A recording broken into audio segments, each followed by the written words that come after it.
Welcome to Coffee With. I'm Chris Whittington, and I'm here with Wayne Pratt. Wayne, welcome in. Well, thank you very much. Y'all have been doing the Blues Cruise now for how long? For 8 years. This will be our 8th year for having the race. It started out as a very small race. In fact, the fellow that started the race is a man named Cliff Jeter.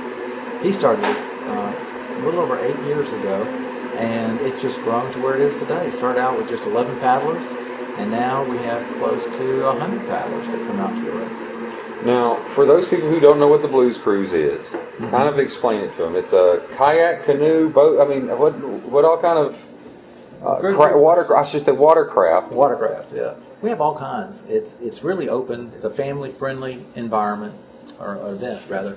It starts at the Madison Parish Port in Tallulah, and it makes its way down the Mississippi River and turns up the Yazoo Canal and finishes at the Vicksburg Riverfront. It's a 22-mile course, and the last mile is paddling upstream to the Vicksburg Riverfront. Oh, wow. So you're doing this great speed coming down the Mississippi River, and all of a sudden you make that slow turn into the Yazoo, and your speed drops. So the last mile is a real challenge, for most paddlers. But it's open to all types of boat craft in the way that we have canoes. We have single canoes, tandem canoes, multiple paddler canoes. We have kayaks, single, multiple paddler kayaks. We also have pedal craft, which is kind of like a hybrid. It's like a recumbent bike. You lay down flat and have pedals, and you paddle a kayak up the river with it. And we have those that are in the event. And we also have a stand-up surfboard type vessel. You stand up on it just like a big surfboard with a long paddle, and you paddle down the river standing up on this board. So you have all different types of craft that come down the river. The only thing that we don't allow is motorized craft or it's all got to be human powered. Human powered. All right. So you said you're expecting. Well, how many entrants did you have last year? Last year we had over 70 entrants last year. And this year we're up to 87 people who registered for the race so far. And how many people show up day of to register? We usually have, usually the day of registration, which is a Friday, April 27th, we'll have probably about 20 more people that sign up. Oh, wow. Right before the race. Just some stragglers coming in at the last minute. It really helps us to plan if we get people to sign up early, because then we can try to get shirts for them and gifts for them that we have that are given out after the race as prizes. But usually we have about 10 to 20 people that sign up on the last day of the race. Okay, so the funds that you raise from this race will go to what? It goes to a service organization called Service Over Self, and it's an ecumenical, youth-based Christian organization that works for a week during the summer on various homes around the Vicksburg-Warren County area. They focus on trying to help families that are in need to make improvements to their homes that they can't normally afford themselves. They've worked on projects as hard as replacing roofs to as easy as painting a doorway. I mean, they do on a wide variety of different types of things. They typically build wheelchair ramps for people, or fix broken windows, or whatever the family may need in the community. They work on those projects. In the morning, it's a week-long camp, like I said. It's spearheaded by Crawford Street Methodist Church, but it's an ecumenical organization. Several of the other churches in the area team together for this week-long camp. We'll have students from Bomar, we'll have students from First Baptist, we'll have from Holy Trinity, First Pres. There'll be a lot of youth coming together for 1 week working on various projects around the city. Now, do you know what week that will be when y'all will get the projects? I don't have that with me right now, but I'll have to get back to you on the actual dates on that. But it's in June, generally in June, and it's 1 week in June. Well, we'll definitely, we'll do another interview down the line when prior to and then throughout the course we'll come get some video of some of these projects going on. But right, I wanted say Cliff started this. Mm-hmm. What kind of gave him the impetus for bringing a kayak race to Vicksburg? That's a good question too. There is another race that's kind of like our sister race. Ours is in April, and there's another canoe and kayak race that's in October. It's called the Fatwater Challenge, and it runs from Port Gibson to Natchez. and it's a little over 42, 43 miles. And it started by a fellow named Keith Benoit. He started that race over 10 years ago. And so the idea originated from that race. Now, that's of a more extreme event. And last year they had over 160 participants in that race. Yeah. They really had a large number. And they had a team from South Africa that came the year before last and raced in the event to try to break the course record, and they did. They broke it handily, but it's, so you see all kinds of people that enter in these races. You'll see the weekend paddler that just wants to be out on the river and have a good time and enjoy the scenery and have a good day on the river with all the safety boats and things that go along with that. And then you'll also have the extreme athlete that really wants to push himself and try to finish a race in a tremendously fast pace, and get a lot of good exercise out of it. So you've got everything in between. You'll have lawyers, doctors, painters, plumbers. I mean, just all walks of life come to this kind of event. But the one thing that they all seem to have in common is that the love for the outdoors and the love for nature and enjoying this great resource that we have right in our backyard. It's absolutely gorgeous.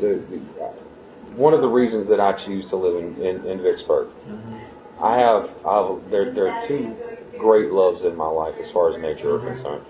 I love the water and I love the mountains. And though I don't have any mountains here, right, I have the vast muddy Mississippi, and I can sit on that hill at the overlook right there at the Welcome Center and just watch the water go by, and it blows my cares away.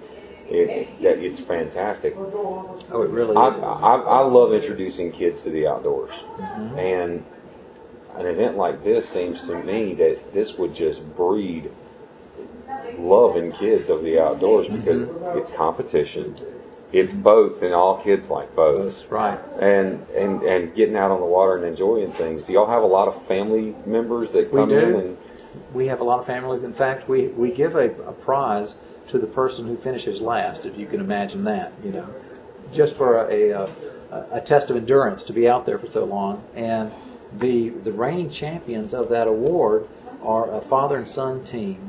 Rick Stone and his son, Morgan, have been the winners of that trophy for many years. And so they come back year after year, and do the event. And I think we're going to have to pass that award to someone else maybe this year after winning so many times. So where's the finish line at? If people want to gather and see the boaters as they're coming in? The finish line is going to be at the Vicksburg Riverfront. The race will start at 8 o'clock on Saturday morning in Madison Parish. It'll be a large kind of shotgun start where we all just bunch up together in a wad of boaters. We'll sound off the horn and away we go. And pretty quickly you'll see the crowd will start thinning out, and it'll be just a thin ribbon of boats going down the river. Now, the first kayaker that crosses the finish line will probably do it in about 2 hours. So he'll be crossing around 10 o'clock in the morning. And the person that is the defending champion of the race is a man named Elmore Holmes. And he races in a long, skinny, narrow boat that is a lot different than what many people think of as a kayak, because it's over 20 feet long and it's probably 19 inches wide. Oh, wow. And it just looks like a little needle going down the river, And so it's not what you think of your typical whitewater kayak. And he, last year, completed the race in under 2 hours, which was a course record for us. Oh, wow. And he is a wonderful fellow. He is an artisan who lives in Memphis, and he builds custom furniture on consignment for various people, and he builds bowls out of wood and custom, real interesting wood furniture. You can go see his website up in Memphis, and he goes to different art shows around the town. And his wife is an accomplished artist as well too. They both come down and do the race every year and love their stay in Vicksburg. But he's a little smaller than I am, but man, he can make that boat go. I'm telling you. And what's interesting about the race is, a lot of times you think that it's a real strong, big, athletic person that has to win the race. Yeah. It's not. So much about this event is an art as well as athleticism. Yeah. Because when you're out on the Mississippi River, a lot of times people will think the shortest distance between 2 points would be the quickest route. And that's not the case. No. You know, in the river with different speeds, water going through that channel, you know, you have to pick and choose. You have to read the river and find out where the fastest water is to complete the race. Coming from a hunter's perspective, I've been out on the river duck hunting, and in the wintertime, especially in the wintertime, waters are choppy. Right. A lot of times we've got, especially in the late winter, the further you get on into January duck hunting, the more treacherous it is, because you'll have big, huge blocks of ice floating down from up north. The river is a challenge in a motorboat, a big, like a large boat. We've got an 18-foot canoe with a Yamaha motor on the back of it that we scoot around in when we're duck hunting, and it's a challenge then with a motor on the boat and a rather large aluminum boat. I can't even think of how Elmore's doing his thing with this little 19-inch wide, 20-foot long kayak. Oh yes, he handles it very well. He's a very experienced paddler, and he trains out of Memphis, and he has a blog on the website that illustrates his training regime, and it's pretty intensive, you know, the way he trains for these races and things. And in fact, speaking of Memphis, Memphis is one of the areas that we have our largest following from the race. We have, like we said earlier, we draw from all the states around Mississippi, and we even had people fly in from Arizona that have done the race, and from Tampa, Florida, from Harrisburg, Pennsylvania. This year we have a person who, well, usually every year we have a person from Wisconsin that comes down. And this year, unfortunately, his wife is having surgery on her leg, and he's not able to come in and do our race this year. But he's 72 years old and does the race. My mother got a huge kick out of it last year because he finished ahead of me, and he's 72 years old. Oh, wow. And so that's another proof to the idea that it's not necessarily the young or the strongest or the best. It's a real skill and art. Okay, so you are racing. Yes, I get out and race. What kind of boat do you have?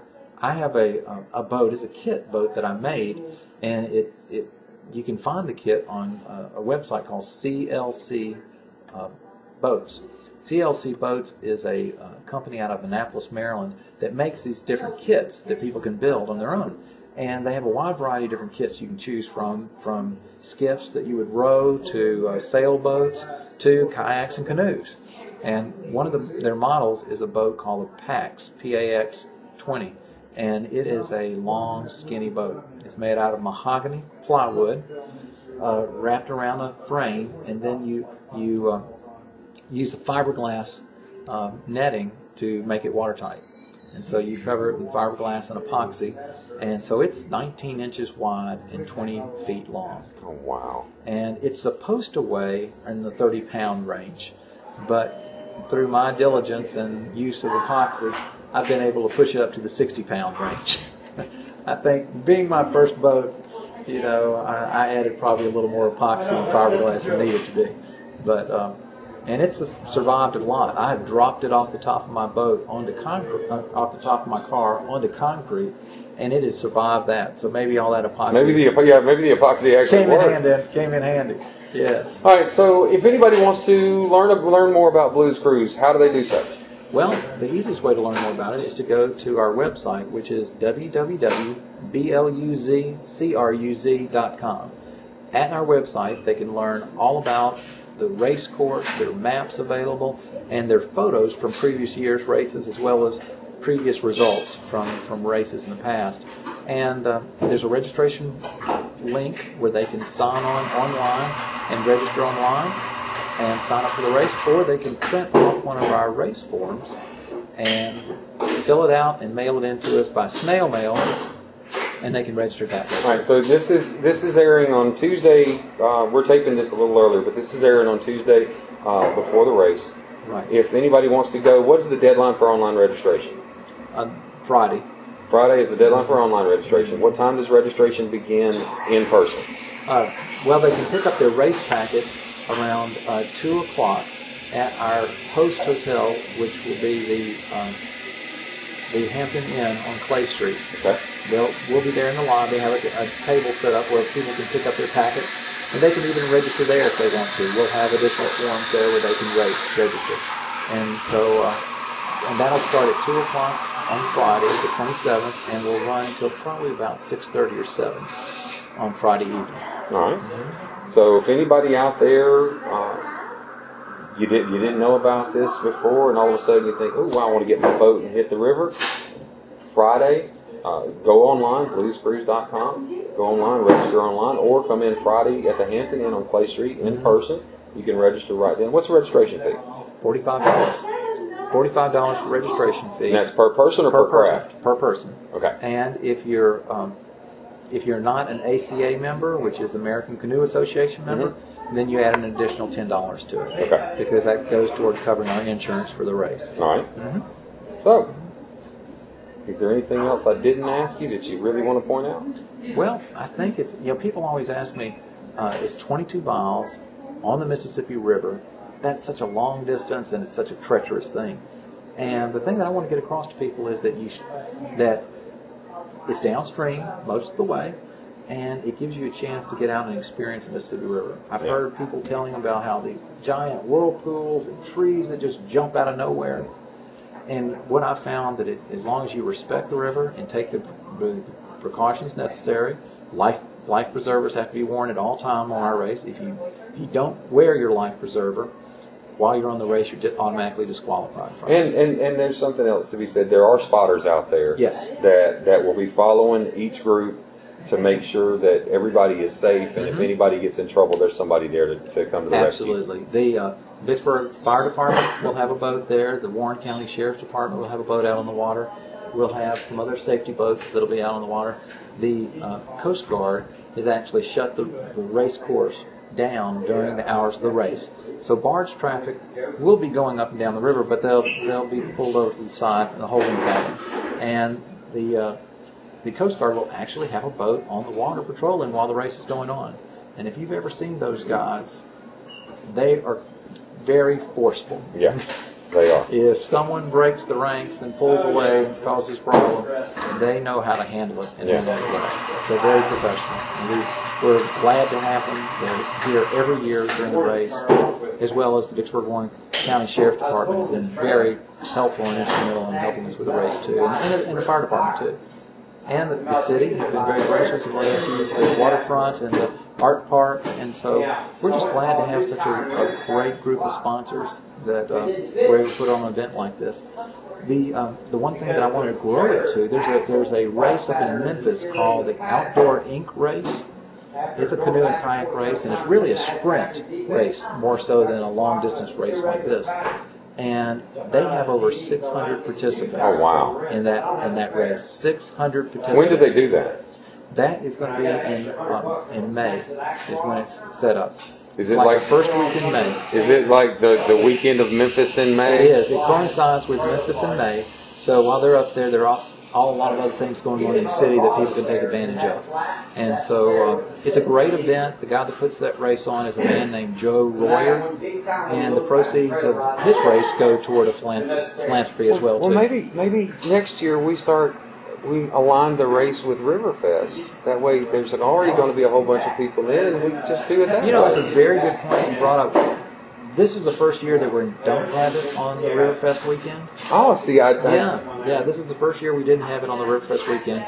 Many people approached us about maybe moving it to a different date so that we could kind of spread out the tourism throughout the month of April. I can understand that. And we saw that. We saw that having some advantages as well, too, because now when people come down, they don't necessarily have to compete for hotel rooms. Yeah. Like they would for Riverfest. And some of the streets are closed off during Riverfest, which make access to the riverfront a little bit of a challenge. I can see that. But now, with this being a separate event, then we can work around those things. Eventually, what we're trying to do is make this a festival where we can have people that would be interested in spending the day at the riverfront. We could have booths set up where we could have kayak manufacturers and gear providers to come in and give classes and seminars on the sport and how people can become more involved in it. And so that's kind of the direction that I see this event going. Is a day on the water followed by, some type of a day festival. on the riverfront would be awesome. Okay.